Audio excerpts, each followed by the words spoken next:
this meeting to order and ask that you please stand for the Pledge of Allegiance if you are able. I pledge allegiance to the flag of the United States of America and to the republic for which it stands, one nation, under God, indivisible, with liberty and justice for all. Thank you. Please be seated. And welcome to the Lindsborg City Council meeting for June 2nd, 2025. We welcome all of you here today and glad that you are here. We will now turn our attention to item number 3, which is public input. And we have 2 individuals signed up to speak to us this evening. And we will begin with former council member and former mayor, Becky Anderson. And we welcome you. Thank you very much. It's one of my favorite things about representational government is public input. You can just come up here and say whatever you want to say. So that's what I'm going to do. Okay. The city of Lindsborg sits where it does because of the Smoky Hill River. As development of the United States grew west, railroads became very important. Being close to a river was necessary for the steam engine. So the city moved from around the Coronado Heights area to where we currently sit today. Being able to take advantage of the water was necessary to power the mills that grew up along these rivers. The old mill on the south side of our town was instrumental in the flourishing agricultural businesses. As the town grew, the Smoky Hill River grew in importance for recreation and fishing. But we also experienced flooding many times in our history. The pictures of the floods in the 1950s were catastrophic for the citizens here. So Canopolis Lake was built by the Army Corps of Engineers to mitigate the flooding. The Runbeck family was the last owner of the old mill and surrounding property. This 15 acres was deeded to Lindsborg Fish and Game and eventually was given to McPherson County. A group of Lindsborg residents saw the deteriorating conditions of the mill and set about restoring it. It is now on the National Registry of Historic Places. As a city, we have relied upon Bethany College through the Bethany Museum located on the 4th floor of Old Main to promote our heritage. This museum was curated by Bethany faculty. When Old Main was torn down in the mid-1960s, all the contents were packed up and transferred to the new Old Mill complex. Some of these boxes have just been opened for the first time in the last few years, from the 1960s. When this property was owned by the county, it was featuring the history of the county. But a few years ago, it was deeded to a new 501c3 entitled Lindsborg Old Mill and Swedish Heritage Museum. It is run by a board, a director, and other employees.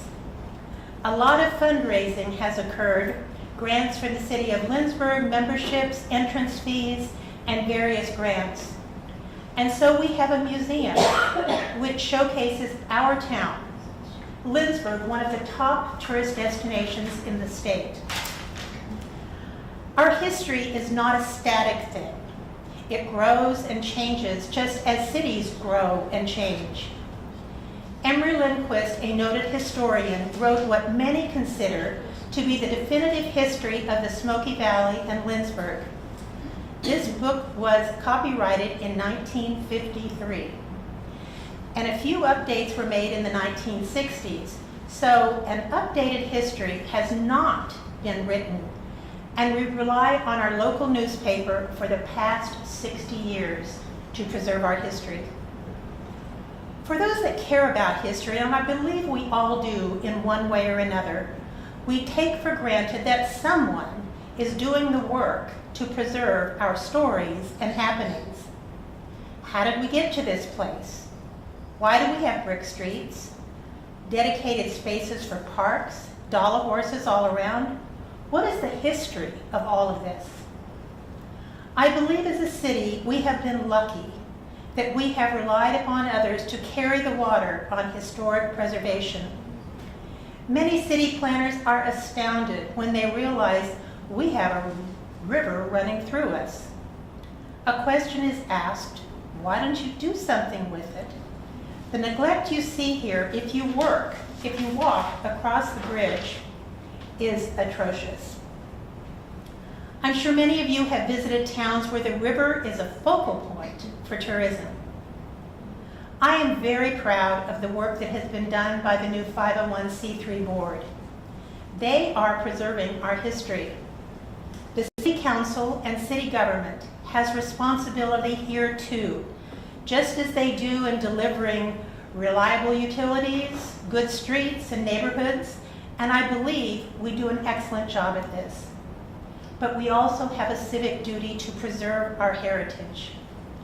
A quote from Susan Goldberg states, "Cultural heritage sites are a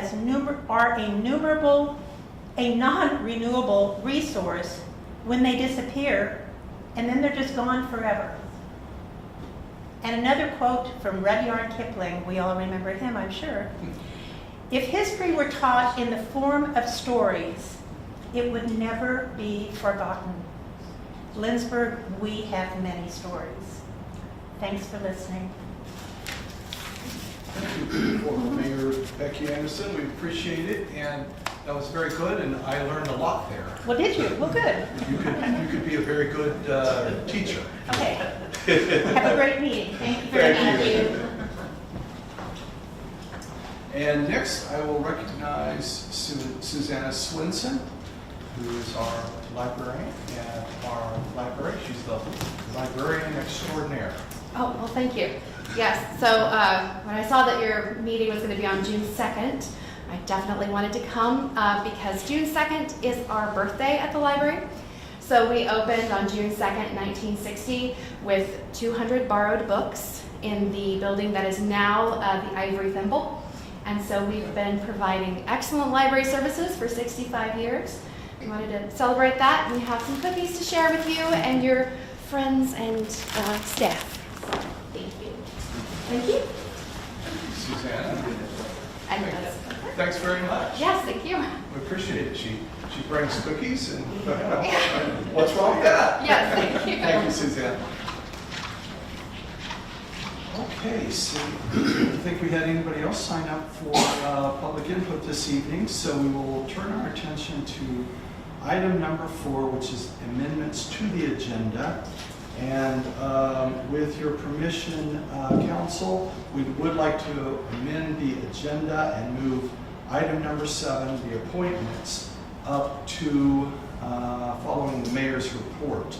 The reason for that is the appointment this evening is for our council seat position, and we figured why not get him to work a little earlier and get a few free work from him. So anyway, seeing no objection, we will do that. And so item number 5 is the mayor's report, and it's we have 3 items. First of all, we are going to have 2 special meetings that are coming up. The first one will be this Wednesday evening. It is purely for interviews for the city administrator position. And so Roxy, our city clerk, will be sending around a sheet at the appropriate time for your signatures in order to call that special meeting.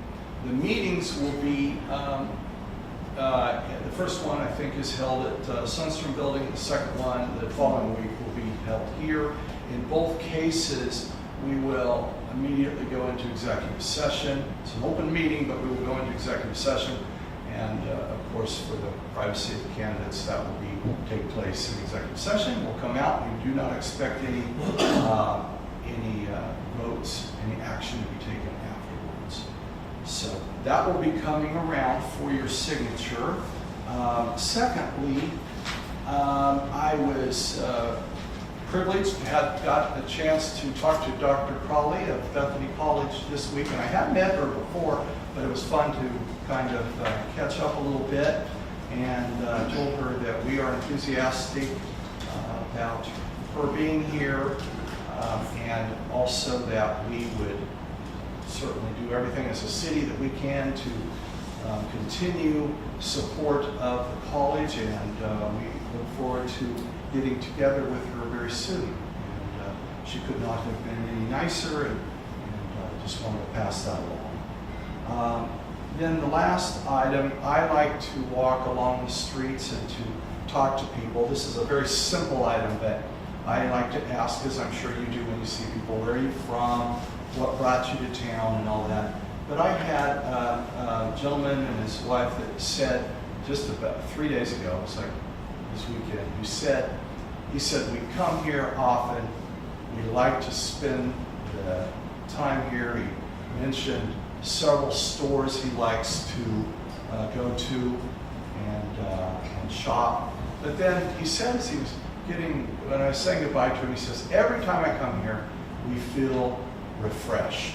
And I thought, what an interesting word, and it's a good thing. That's like, we come to town and we have a lot of things going on in this world that are hectic, and it's just nice that somebody can come to town and maybe relax and feel like his word refreshed one day. With that, council, we move to item number 6, which is the appointments. As you will recall, Andrew Smith had resigned his council seat a while back because he moved out of the ward, and he had to resign. So, of course, we hated to see him go, and that left an opening. And after speaking to several citizens in the district, there was a candidate that I think all of you know, and that just brings so much to the table, and that is Mr. Larry Lysell. And Larry has been a public school superintendent for years, and that's great in itself, but he goes to districts that have got that they're having some kind of a problem in losing enrollment or combining a district or so forth, and he's almost like a problem solver. He goes to those districts and helps each of them, and that just is a great thing. He's very well respected. He has budgetary experience, of course, obviously, and human resources experience and management experiences, and so just a great fit.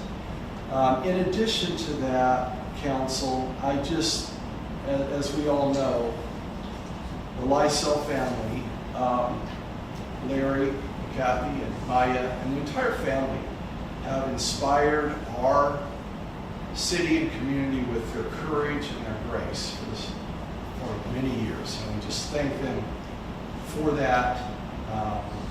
Just wonderful people, every one of them. So with that, I'm going to ask number 1, our city attorney, do we need a roll call vote? Yeah, for this, yes. Okay. So we'll ask so what you're voting on is the appointment of Larry Lysell to fill Andrew Smith's seat, and he will hold that seat for the next 2 years, and when it ends at the time that Andrew would have either left or filed for re-election. So I'll ask our city clerk to please call roll. Councilmembers Peterson? Yes. Vanderway? Yes. Eagle? Yes. Presley? Yes. We affirmative. We are appoint. Therefore, it's my pleasure to appoint Mr. Lysell to the City Council. I'm going to ask him to please come forward, and our city clerk will administer the oath of office.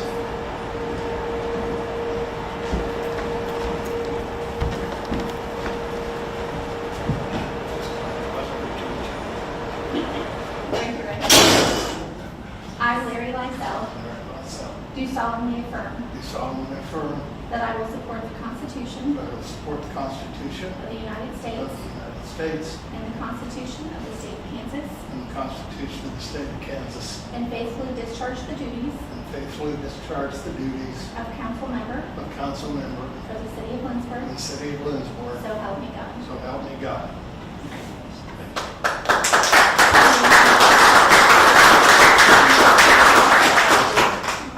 Sure. If you'll let me. From my speech. Oh, God. There, we're going to take a quick picture with the mayor. Oh, okay. Well, if I've known you 40 years, we've never had a picture together.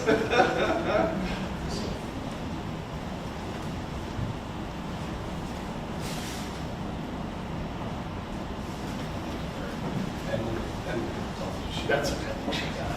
And Larry, also, you don't return to the seats, you return right there. I was Lindsborg. Oh, okay. Thanks. Thank you. Thank you.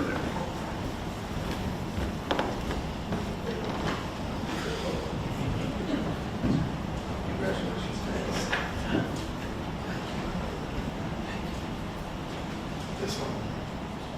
Yes. Yes. Thanks. Thanks. The one that doesn't have pictures, name tag. Yes, sir, we will have a name tag for you at the next meeting, we've been told, so. Thank you, council, thank you, Roxy, and thank you, Lysell family, and for your support. Thank you, Larry, appreciate you. I'm sorry, council member Lysell, I hope I Don't make that mistake too many times. Council, I'm going to now turn our, and actually, Larry, do you want to say anything? You certainly can. Yeah. Okay, I'm excited, so that's, thank you. glad to serve. Thank you, Larry. Okay, we are now ready for the new item number 7, which is the consent agenda. By the way, Councilmember Lysell did get this packet emailed to him earlier, so he's not just completely winging it. We have a consent agenda this evening. It's made up of 3 items. These items are routine and enacted by one motion. There'll be no separate discussion unless a council member so requests. The 3 items are item A, the approval of minutes for the regular meeting May 5th, 2025. Item B, the payroll ordinance number 5536. And item C, purchase order ordinance number 5537. Is there a motion to approve the consent agenda? Second. We have a motion and a second. Are there questions on the motion? Seeing no questions, we'll ask our city clerk to once again call roll, please. Councilmembers Presley, Yes. Evil, Yes. Lysell, Yes. Peterson, Yes. Vanderway. Yes. Motion is approved. Thank you, council. Thank you, Roxy. We now move to item. Now I'm losing.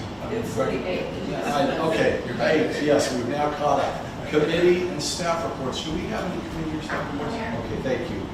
Item number 9, old business. I don't believe we have any old business this evening. Now we'll turn our attention to item 10, which is the new business. And we have 4 items this evening. Item A is the Old Mill 2026 budget request. And I will recognize Aubrey Wheeler, the Executive Director. Welcome, Aubrey. Stand up here. And thank you for being here this Oh, evening. thank you for having me. Clean this out real quick. So these just has our strategic plan in there, updates on our grants. If I counted correctly.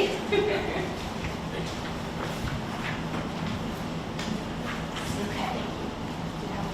There we go. Perfect. All right, well, thank you for having me today. So I know Mayor briefly introduced me, so I'll kind of reintroduce myself since I'm still new to town. But my name is Aubrey Wheeler. I'm the Executive Director of the Old Mill Museum. So I moved here 8 months ago, but I started my position 9 months ago. So still new to the position and learning. But I just briefly kind of wanted to talk about one of the reasons why I came here. And it was the community. That was one of the big reasons. Just seeing how the community is so involved with one another, with the downtown, with the businesses, with the nonprofits. Like they work together to support one another, and that was the biggest draw for me. You don't see that a lot in a lot of towns. So I greatly appreciate all the work you guys have put into that. A little bit more details about me. I have a master's degree in anthropology with a museum studies certificate, and I'm not going to go into too much detail about myself. But really why I'm here today is to continue our collaboration with the city and the museum and to ask for an increase in our budget. So currently we're at $30,000 per year, and the increase asked would be $50,000. But I would really just like to spend today though kind of walking you through the changes that have happened over the past year and just kind of show you what improvements we have seen. I did have a quick question though. When was the last time you guys walked around the museum in the past year? Like all the buildings? Excuse me. In the past year or so.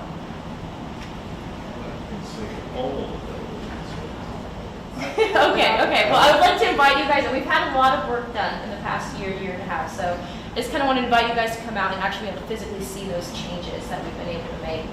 So I think I'll go ahead and get started. Okay. Aubrey, I wanted to tell you that it's just, I know, old Mill Fest, I think I told some of them, and I know a lot of them are out there, but I saw more this year. You had your K-State people showing the mill. That was the most interesting, top to bottom. Yes. And out by the river, that was like exceptional. Yes. Yeah, we're very grateful to have that collaboration with them, and they brought even more students out this year. So typically it's like 3 to 4, but we had, I think it was 5, maybe 6 students on top of our volunteers who come out for the past 10 years for that event. So it was wonderful. So I appreciate that. Thank you. All right. So kind of what I'm going to be going over today is kind of the current structure. So we're kind of going briefly over the budget for the 2024 and kind of how all that money lined out. The projects that have been done in the past year, and then the grants that we're currently looking at and applying for.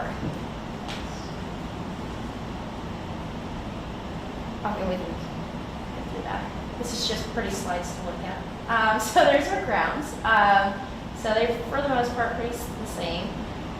Go forward. And Becky Anderson was very wonderful to kind of explain the history of the museum. So basically in 2021, though, we went from the county museum to a nonprofit, and that was done within about 6 months process. So it was quite an accomplishment done by the city, the community, and within this town. So right here is our current board and staff. So as a president, we have Betty Amos. We're currently looking for a vice president. Secretary is Tim Stewart, and it looks like my downloaded PowerPoint kind of made my appearance a little off, so I do apologize for that. But Trevor Whitaker is our treasurer, and then we also have Colin Carlson, Kirsten Bruce, Rachel Norange-Poot, Becky Anderson, Jerry Hamilton, and then our 2 new members this year is Chandra Cooper and Bill Olson. And then the next one onto the right is going to be our current staff. So including myself, a marketing director, part-time collections manager. We do have a grant consultant working for us part-time. 1 part-time custodian intern as well, helping us with one of our projects through a grant. So kind of one of the benefits for the community of having a museum in town. So it's that visitation. It brings visitors in, it helps people visit the downtown, but also brings them into the museum as well, and vice versa. So that can come from when we host events, and then we try to gear them towards the downtown, as well as the downtown when they have visitors, they can gear them towards the museum. Statistics show mental health and well-being. There's always a positive effect of having a museum in town that show preserving our history and promoting it. We love to support local artists in the county, so that can be seen within the gift shop and the events. We provide guided tours, programming spaces. We also participate as many as the city events as we can, so Midsummer's, Hillings Fest, Starry Night, and then adding on top of it some of our own events like Heritage Christmas, Magic at the Mill, Mill Fest being another one. And just trying to be really connecting with the community is a really big part of it. So going to ad hoc and civic clubs as well. So this was, this was created in a different format, like I said, so I do apologize. This is kind of hard to read. So this is a pie chart of what we were looking at last year and kind of how it's going to affect this coming year, 2025, of our museum budget outlook. So what we like to call Zap the Gap is that funding that we're still trying to find just for operational funds. So kind of one of the hard things for museums and nonprofits in general is finding funds to go towards just operational.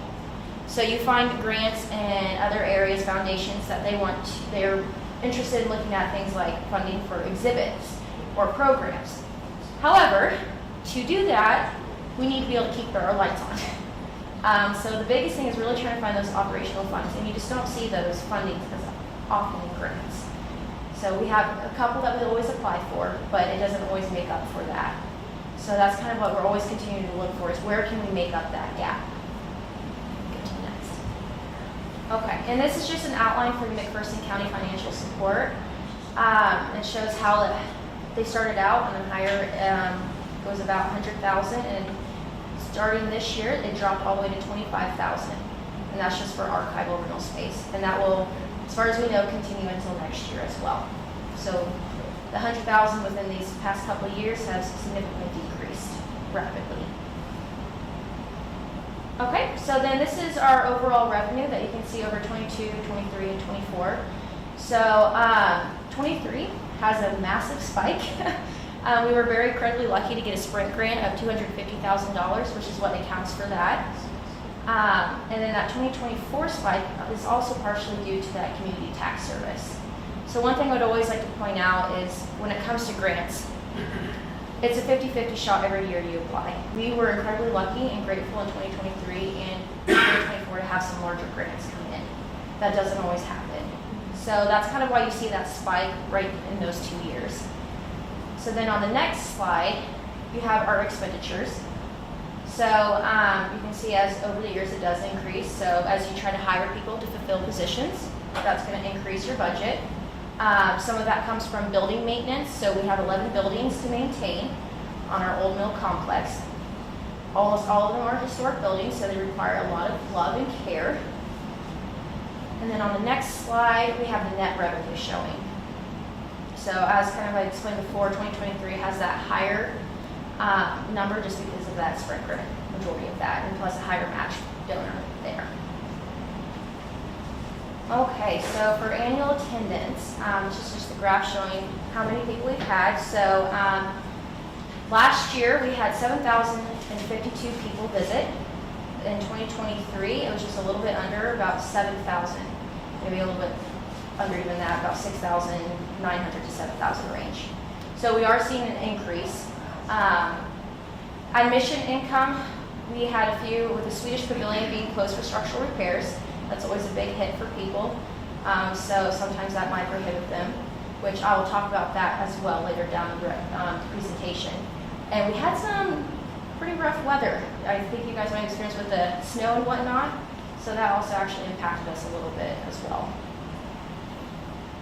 Sales revenue, so this is really just looking at gift shop sales, workshop sales that we do, so genealogical workshops, as well as campgrounds. So, oh, that's right. For something that we always kind of like to consider though is Billings Fest is every odd year. So we always have to kind of consider that fluctuation too. We do actually see an increase in campgrounds, for example, having more residents in our campgrounds during odd years. So that fluctuation has a little bit of different explanations why it might be lower in the even years.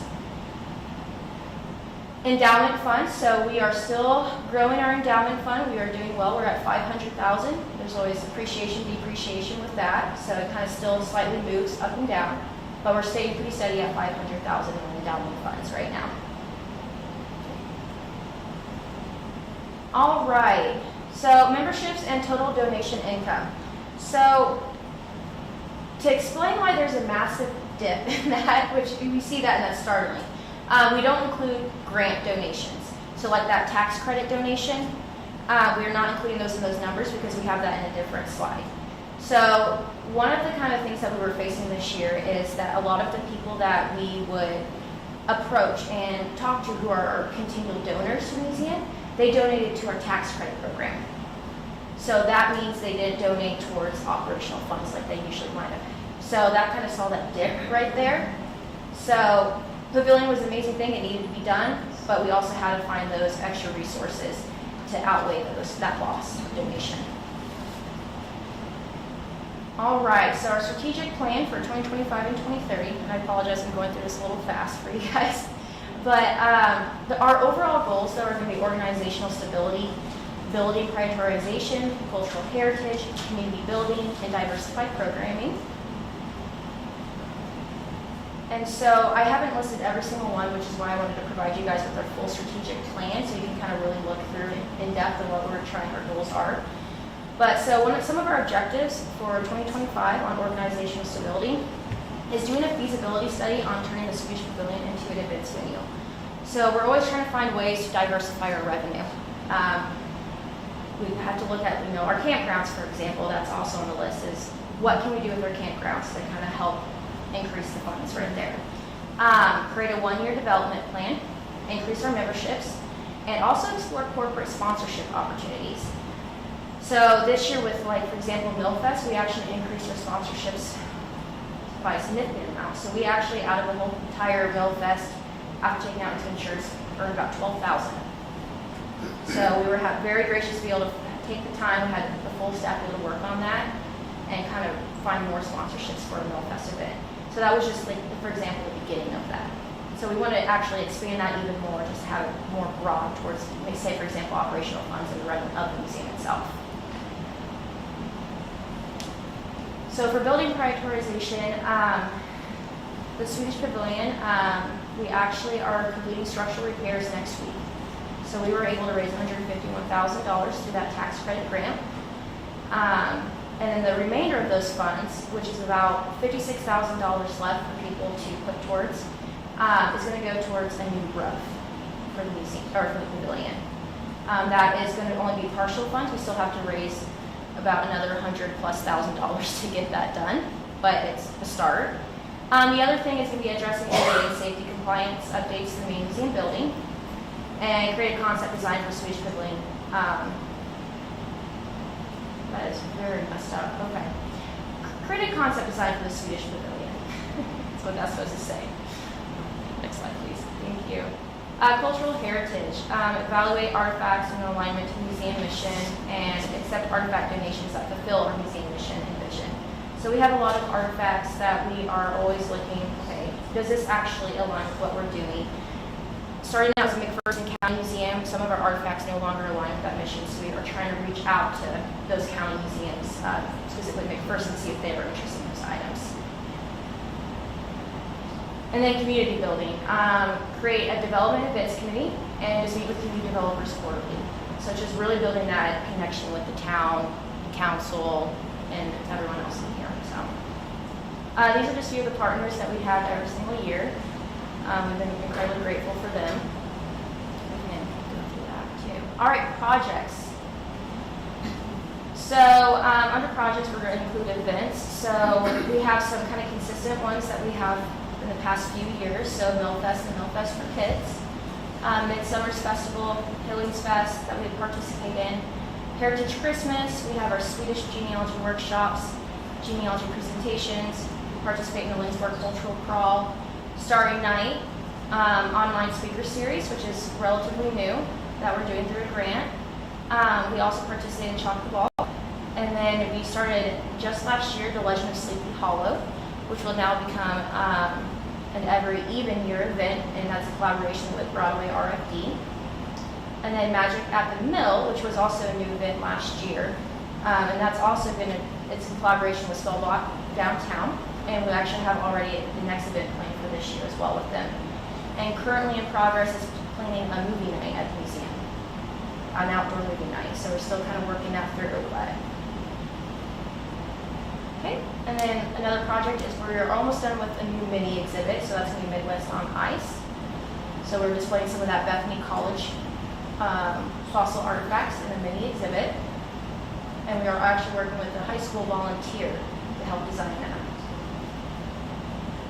All right, so when we had our sprint grant, that $250,000, we were very lucky and we were able to do many renovations to our grounds. So the next couple slides are basically just the sprint grant updates. But we were able to restore our 1908 Dempster No. 9 windmill, and it kind of lists the people that we collaborated with that. We also did restoration to the West Kentucky One-Room Schoolhouse, so new paint and new roof. The Academy building, so that also had new paint and new roof put on. The Lindsborg Union Pacific Train Depot, so that also received some new paint.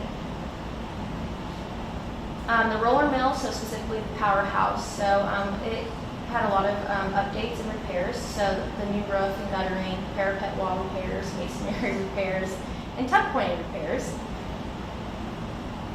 And then some of the updates that were made to the main building. So our front porch was repaired. We had new guttering put in, security systems and cameras, a new ADA sidewalk, landscaping. We are currently about 90% done having a new exhibit. It's going to be on Swedish immigration. So we're going to be concluding that within the next week and a half, hopefully. We had a custom metal fence put in and new railing. So a lot of changes have gone on in the past year and a half. And then kind of briefly over the tax credit grant. So as kind of mentioned previously, that will be completely done by next week.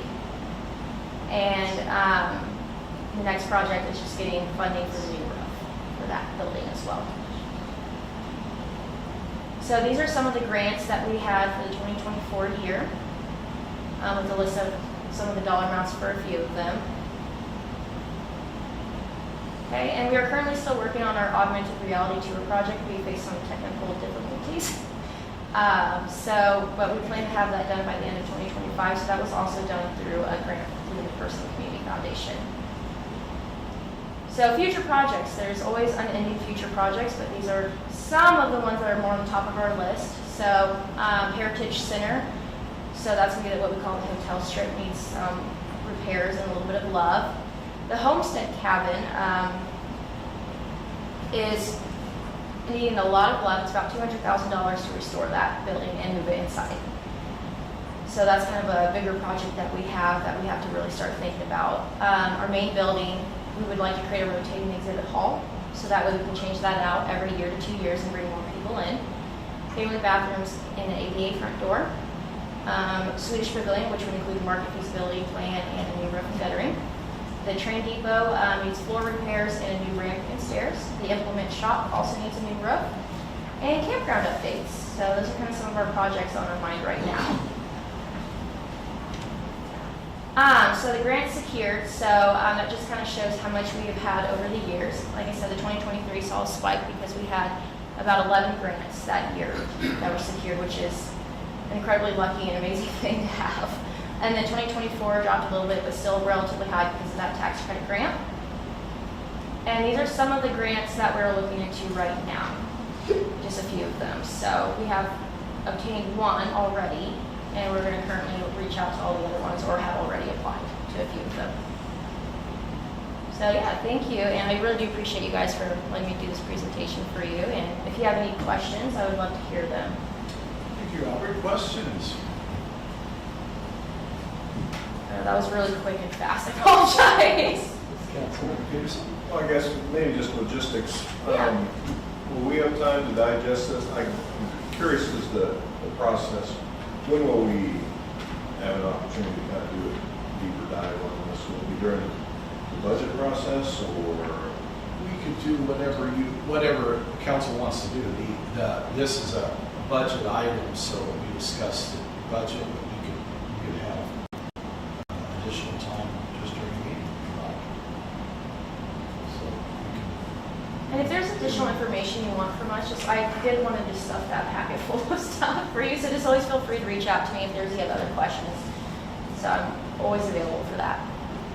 Well, it's clear you got a lot of great things going on. And, I'd like to spend a little time Of course, reading yes. through this. And, And I'll probably have some more questions. Fair enough, fair enough.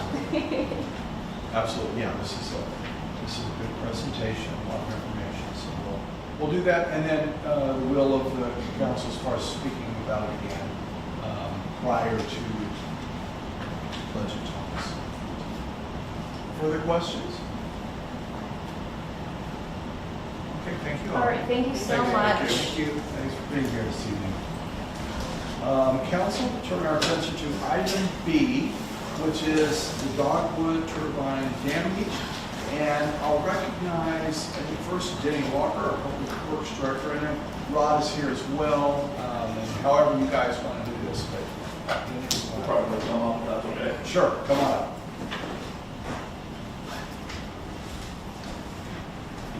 Good evening, Mayor, Council. I'm kind of new to this project. Rod knows a lot more about it than I do. So as far as the questions, he can probably answer them much better than I could. Well, we just received, I had some of the wrong information here, and I apologize for that. We received some stuff from KMEA.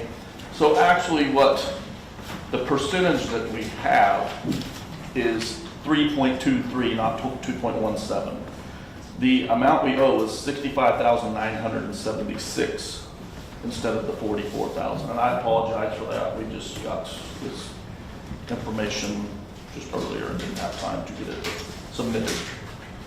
So, but we had damage to both units at Dogwood Power Plant, and repairs have been made, and they totaled $20.25 million, and our part of the repair bill is now $65,976. So we're asking for a motion to approve the payments totaling $65,976 to come from the TCR fund to cover the cost of the repairs. The balance is the same, the $364,716, that is the actual balance in the TCR fund. Jenny, is the 2.17, is that the correct percentage? No, it's actually You said that's it's different, okay. 3.23 instead of 2.17, it's 3.23. I had the wrong information on this. That's the percentage we own of Dogwood. Questions, Council? Councilman? I'm gonna probably ask a lot of questions being new, but what's the DCR fund? The TCR fund is the Transmission Congestion Right Fund. So what that is when that plant is generating there in Pleasant Hill, I believe it's Pleasant Hill, Missouri, that part of the country in the summertime typically gets a lot of congestion. That all the energy that's produced, we get that percentage. If the energy costs go skyrocketing in that area, we often give up that energy because if the weather's right and the wind is blowing, we can get cheaper energy at that time out of, say, our Buckeye investments out in western Kansas. So what we do is we sell that high valued energy in a congested market and buy cheaper energy to bring in. And when that happens at the end of the month when we settle up, there's usually more money in it for us. So that's why every so many months we'll get a $4,000 or $5,000 credit through KMEA, and we always put that in the TCR fund. Okay, thank you. For situations like this, damage that pops up and we have to pay our fair share. Councilmember Pepper? So is that a fund, I don't think I've ever heard of this before, so is that a fund that sits at KMEA, but we have access? It's a third party managed. It is, we have absolute access to it. Most communities use it as a rainy day fund or for situations like this to make repairs. In the past, it's been used like Winter Storm Uri. Some communities took the money out of that TCR fund to help soften the blow of the high energy market. I mean, this is fantastic news. I guess I'd like to maybe keep tabs on that a little more going forward and understanding how we're doing there. When it comes to the statements, David sees the statements on a monthly basis when a statement comes from KMEA, and he keeps track or can get that information on how much money goes into the TCR fund or gets pulled from the TCR fund. For instance, The TCR year of 20 to 21, we put $27,000 into it. 22, 57, 22, 23 was 108,000. 24 was 59,000. Last year was 62,000, but they're expecting this to be a down year and only put about 45,000 into our TCR fund. And all of those things you said were all additions, right? You said those were all? Yes, they were additions. Okay. This happens because the council and past administrator saw the value of buying that energy with the wholesale market agreement through the Dogwood plant. And then knowing, we may be able to make a little money on this, and it definitely does benefit us on the energy side, especially with the Buckeye wind farm out there also. A lot of that wind, when it's blowing, that creates some really cheap energy. And then we have this, if the wind's not blowing, we have our energy. We absolutely have it. So it's a financial benefit to us. Councilman Pearson? I just have to ask, what happened to the turbines?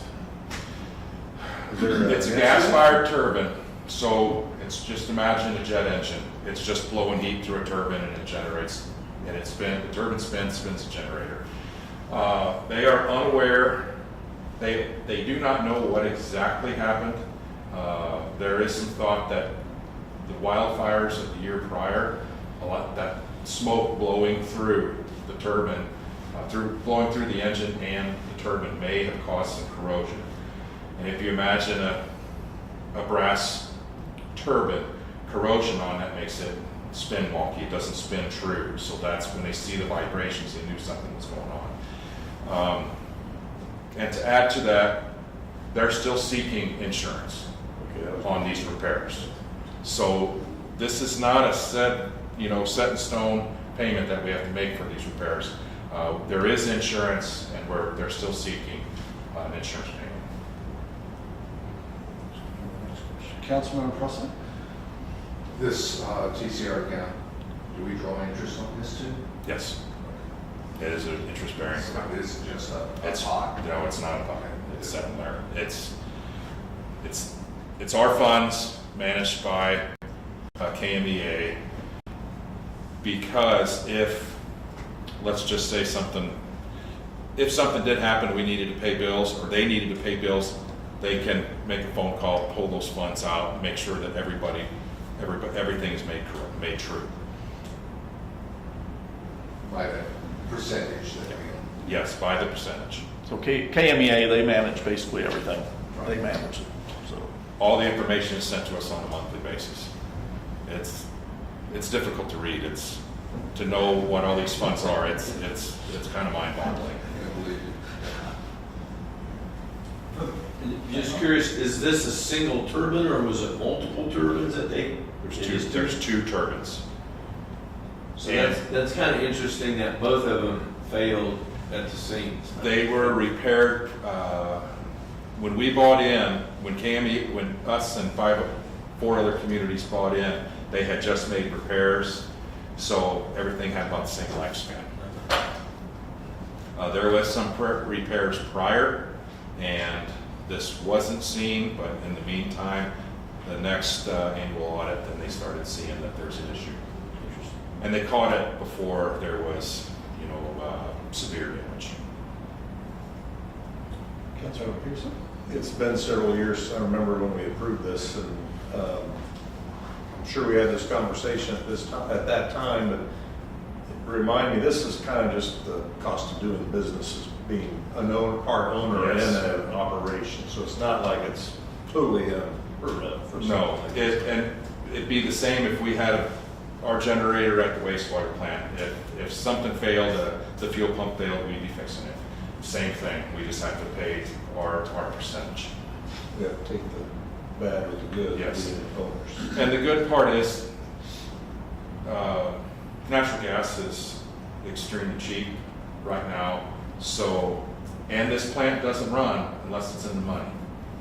All the owners, if you're gonna lose money, they're not running. So it only runs when it's in the money.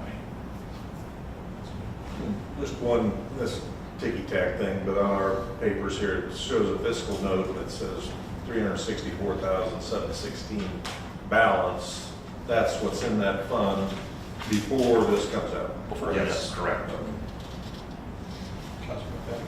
Yeah, I have one more question. Not that we have I certainly have any business getting into the turbine maintenance discussion. but at the same time, I can't help but wonder, so you alluded to that this was noticed on, like this wasn't a total failure. This was noticed as part of a routine They noticed, PM type of activity or something. they ran down the units to what the professionals thought was a safe level, and they continued to run at that level with a scheduled outage to make this happen. They went to repairing one while the other one was running, and then after that was up and running, they went to make the second But I repair. guess in terms of the damage that caused it, I mean, there's appropriate preventive activities to try to avoid such. Part of things this or- settlement with KMEA, the repairs were made by Siemens Corporation, and they have worked with the plant and the owners, brought down they came in under budget, because the original budget was 40 million. Then it was 30, and then I think they negotiated it down to 2.5 million. But with that negotiation, they want a maintenance agreement that Siemens comes in and does an inspection so that nothing gets missed. Even though the guys at the Dogwood plant are absolute professionals, they're bringing in the Siemens professionals from overseas that see this stuff every day, and they can pinpoint problems before it becomes a problem. Okay, so in other words, there will be some enhanced. Yes, there will be preventive enhanced activities moving forward. enhanced maintenance, and that's part of the trade-off with the lower final cost is they're going to make Some ongoing. some ongoing improvements and get paid for that. Thank you. Any further questions? Seeing no questions, thank you, Danny, thank you, Rod, for being here, and excellent explanation to council. Council, the recommendation is for a motion to approve the payments totaling $65,976 from the TCR fund to cover the cost of repairs. Is there a motion? Motion to approve. So motion, Second. motion and a second. Questions on the motion? Seeing no questions, we'll have our city clerk call roll, please. Council members Presley, Yes. Evil, Yes. Lysell, Yes. Peterson, Yes? Vanderwijk. Yes. Thank you, council. Thank you, Roxy. And again, thank you, Denny and Rod, for your presentation and for your expertise on this subject. Council will now turn our attention to item C, which is the Garfield Channel bonding overage, and we'll recognize David Hay, the finance director. Good evening, Mayor. Good evening, Council. So on August 1st, 2016, City Council approved issuing GO bonds for the Garfield Drainage Improvement Project. When the project was completed in 2018, there was a balance left over that has been sitting in a capital project fund since. After conferring with Brett Sjogren from Stiefel and Garth Herman with Gilmore Bell, it was recommended that we use the money quickly on another project that the city has ready to go. So after discussing the projects that we were working on, it was decided the two best projects that would be the mill and overlay project for Union Street and Green Street, and then use the remaining towards the HVAC replacement for City Hall. This will require us to have several different documents approved by City Council tonight. So number one is an ordinance designating Union and Green Street as main traffic ways. Number two, a resolution authorizing bond financing for improvements to Union and Green Streets. A resolution authorizing bond financing for the HVAC improvements at City Hall.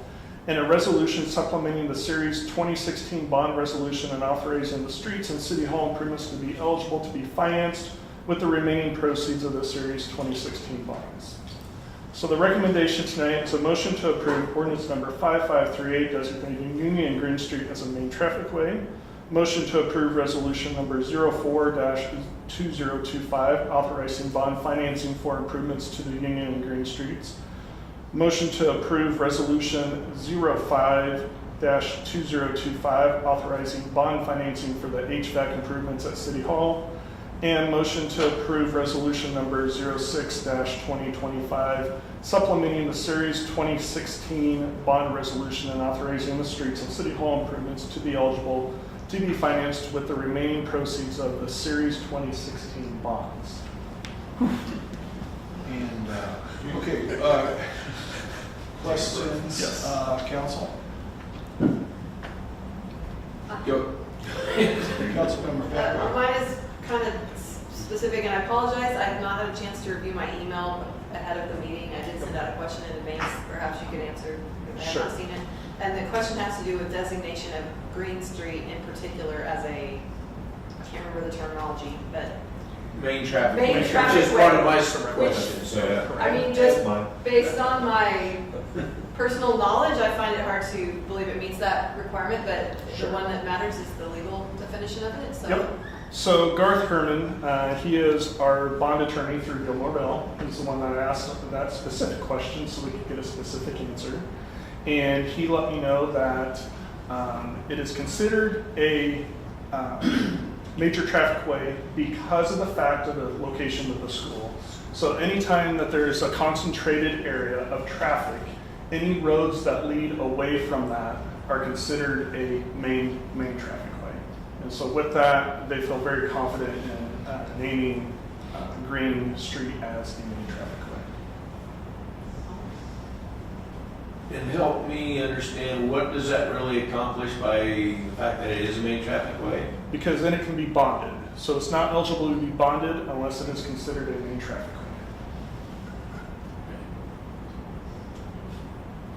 Councilmember Peterson. Who defines what a major traffic way is? When you say they, who are you talking about? I would guess that it is government lingo. I don't know if it's based off of their recommendations. So I don't know if it's based off an Attorney General's interpretation or what it is. But This bond financing is certainly not my area, but I would guess it comes from the statute, state statute. But I don't know that for a fact. That's what I would say. And the individual you talk to is describe that again, the expert in the bond. yes, he is the bond attorney. So that is what he does day in, day out.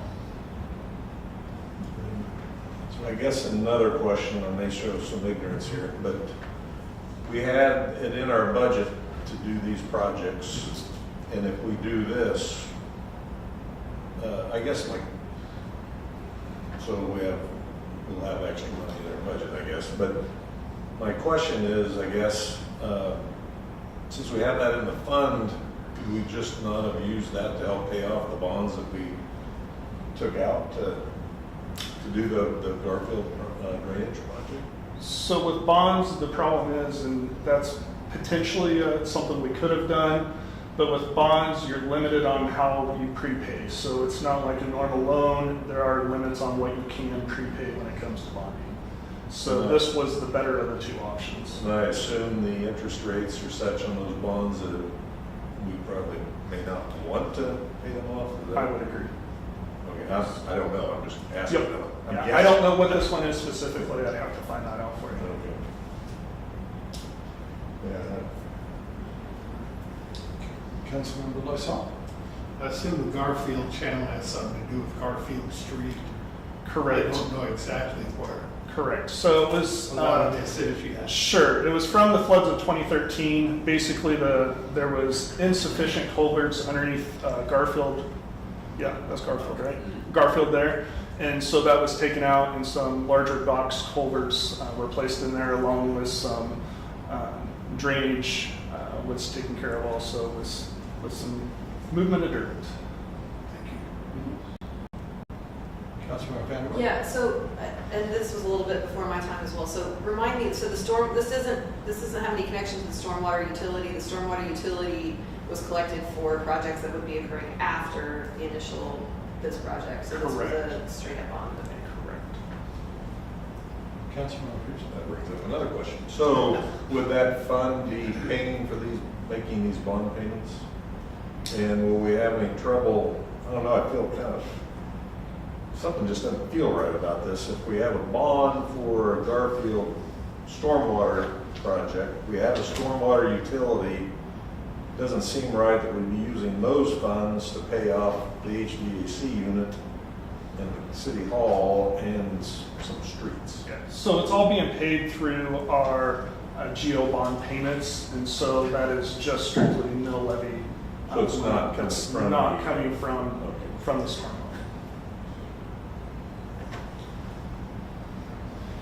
And somewhat related too, there already has been some work done on Green Street, is that correct? But it's not complete yet? It's not went through its final inspection yet, Okay. but it's, you can drive on it, but we're waiting to do walkthrough and inspect Okay. with the contractor. Further questions, council?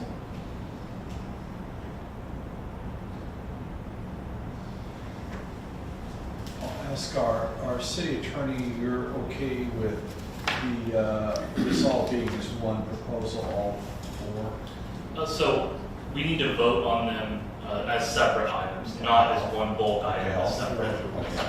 Correct, so we need to take 4 votes. Okay, thank you. Thank you, David. Thank you. Okay, council, you have heard the recommendations, and recommendation 1 is a motion to approve ordinance number 5538 designating Union and Green Streets as main traffic ways. Is there a motion? So move on motion number 1. Second. We have a motion and a second. Questions on the motion? I'm sorry, but designating those as a main traffic way, is there any unintended consequences that may raise its head later? Designating those as main traffic ways? Because I don't know what else is attached to that. Union Street feels appropriate, right? It goes Oh, all the way, I mean, Green is the one to me that made me go pause, But to Corey's point, and we've talked about this in years past, Union Street is not a surfaced street on the west edge of town, and there's been people come before council before asking why that is. It's just gravel, and you know, it's like, why isn't this street like the rest? Well, my understanding from years past was that that would have to have been paid for by specials because that area was developed and it never really was. So that was on the taxpayers in that area, just like we have as, you know. So I don't know, does that bring in any situations now that we're calling it a main traffic way? That now the city, suddenly the city is responsible for? And so, again, that is not my area. I don't know. I would be operating on the advice of them because they are specialists in that area. So if that was a hang-up, we would really just need to ask the attorneys at that firm. Councilman Pearson. is there any harm in doing that and maybe addressing this again in the next meeting? Just to confirm, or just reiterate what I was worried about, and Councilman Evil hit it on the head. Could this open the door for us all of a sudden having to finish Union all from the highway to Burma on the taxpayer, 100% on everyone's dime? Or others that I don't even thinking about. That was the main question. What could possibly be out there that we just don't know? David, could you address your opinion on delaying it for a meeting? I don't foresee it being an issue, other than just documents will have to completely be redone a third time, but that's okay. I don't foresee any reason it can't be. I mean, It's already been since 2018, since we completed the project. The money is set there for that period of time, so another 2 weeks, I can't imagine is going to be an issue. Councilmember Preston. Would that then affect the balance of the motions before us? Yes. Yes. I think you stops there, would stop Yeah. everything. Yeah. Because that has to be passed first in the ordinance. Okay. You know, and thank you for all the participation and for our attorney and David. I did a stint in the Transportation Committee in the Kansas Legislature, and I recall this, and I recall the concept of local government being able to designate as main traffic ways. But I think that's a pretty legitimate question. Does it cause any additional unintended consequences? Well, then, as parliamentary question, then, may I just simply withdraw the motion? Yes, I think that. Yeah, I think it's a little cleaner just to take a vote, but you can withdraw the motion since you made it. We had a motion in a second. We have a motion and a second. I withdraw the motion.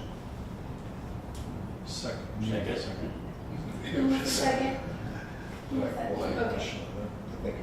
Okay, Councilmember Peterson, go ahead. If you, Oh, wait. well, they've withdrawn the motion, so we're Okay. back, but we have no motion on the table. We have the motion. One of the other consequences that comes to mind would be snow removal, emergency egress, whatever.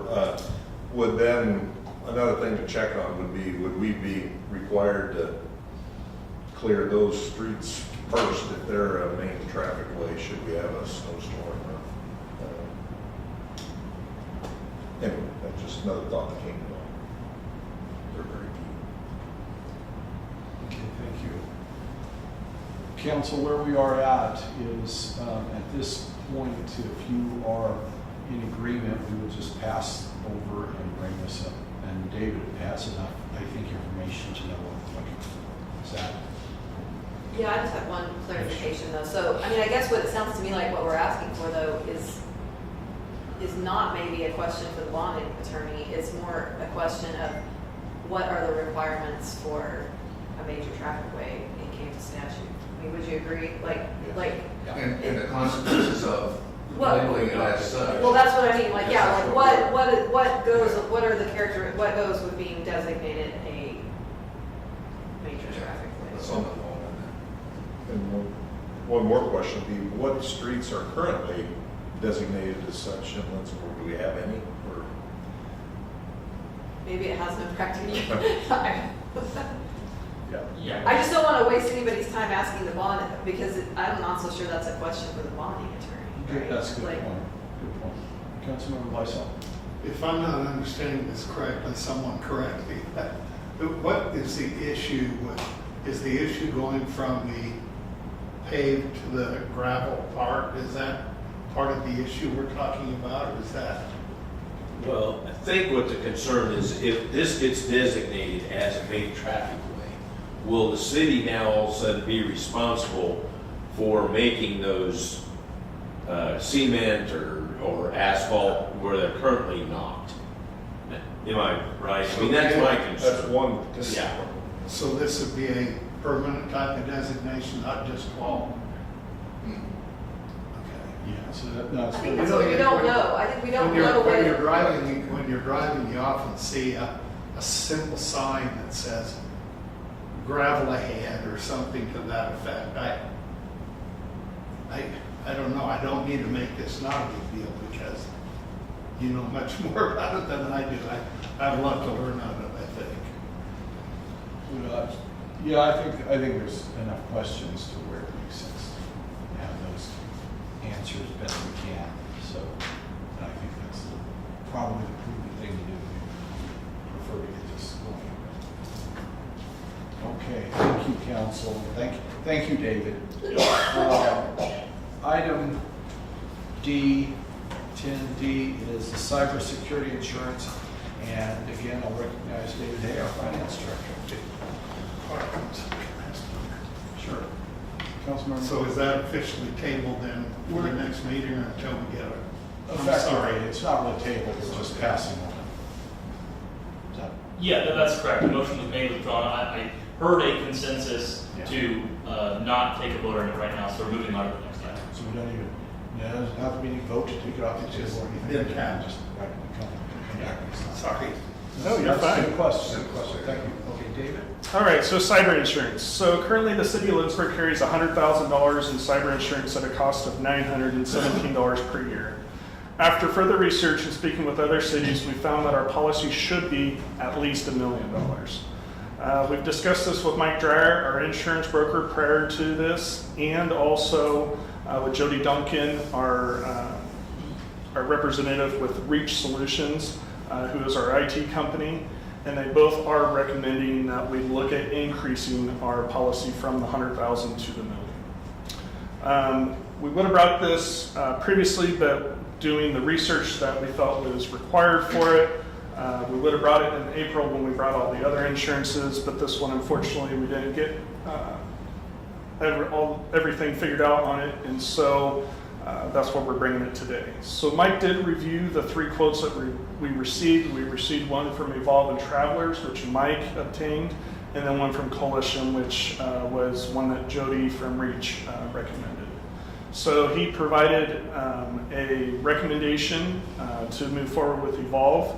It provides us with the best coverage, in his opinion, for the premium and the deductible we would pay.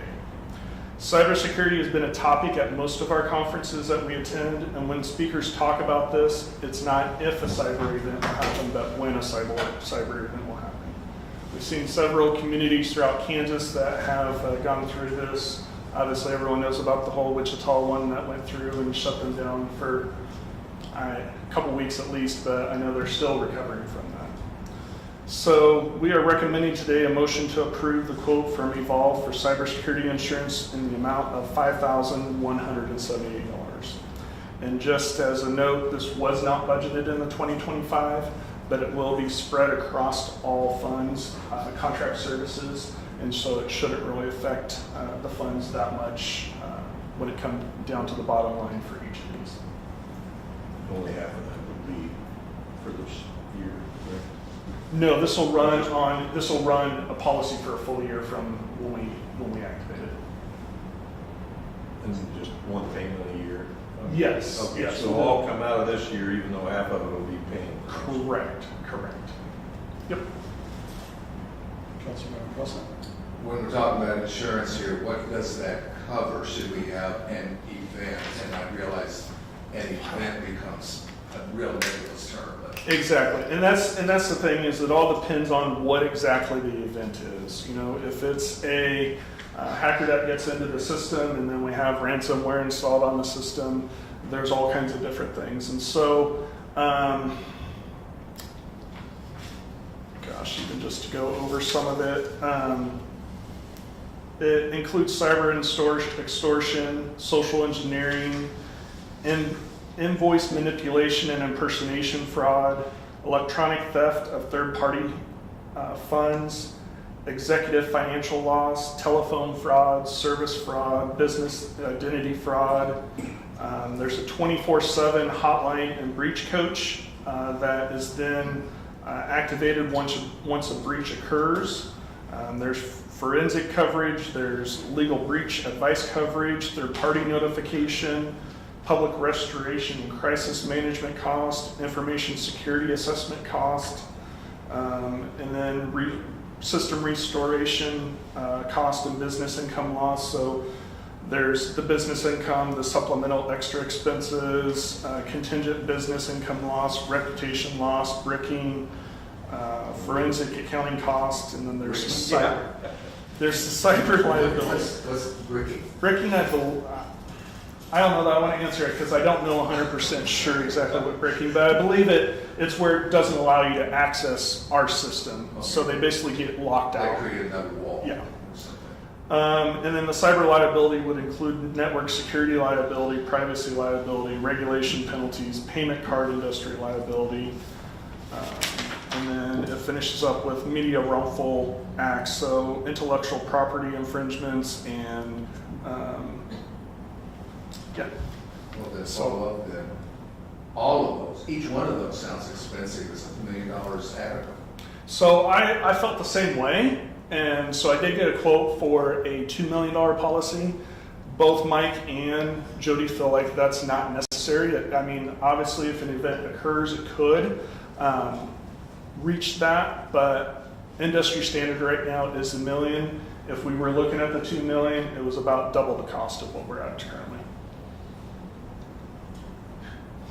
Yeah. Like, Councilman Pierce? I guess with all insurance, you pay premiums every month or every year, and you hope if you have a claim that you'll get paid. Is this company that's being recommended, I guess, from Mike's perspective, they are good as far as claims and working with their clients? He said if he had to choose one, this would definitely be the one. This is the catalyst of them when it comes to taking care of it. So, yes. Obviously, there's always, I mean, with any insurance, they're going to try to limit their exposure, but he felt like this provided us with the best coverage if an event was to occur. Because I hope it's never been for us. I've just never heard of Evolve before this.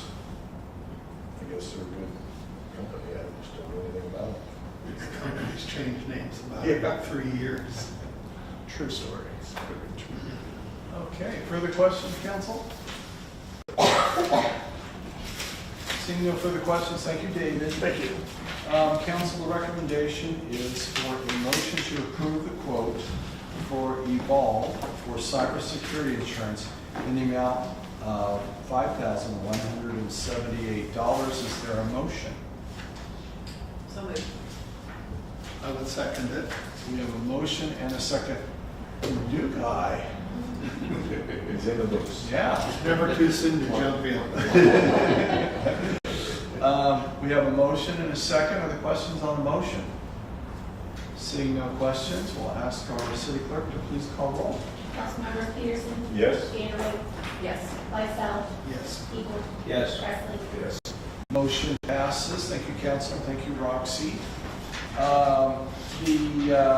That concludes our new business.